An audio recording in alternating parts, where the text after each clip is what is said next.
থেকে।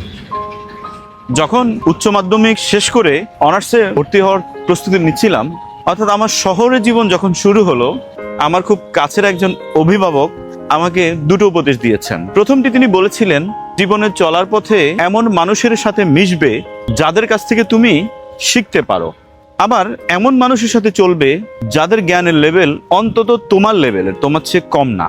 আমি বড় হতে হতে ওনার কথার ব্যাখ্যাগুলো বুঝতে শুরু করলাম। আমি আমার এই ছোট জীবনের অভিজ্ঞতা থেকে দেখেছি ওনার ওই কথাগুলো শতভাগ সত্যি। আপনি যখন আপনার চেয়ে জ্ঞানী মানুষের সাথে আপনি চলবেন, মিশবেন, তখন আপনি কিছু না কিছু শিখতে পারবেন।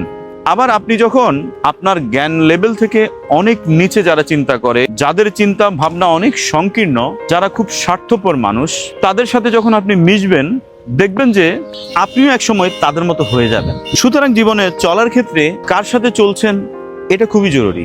স্বার্থপর মানুষ এবং সংকীর্ণ মানুষ, এদের সাথে চলা যাবে না।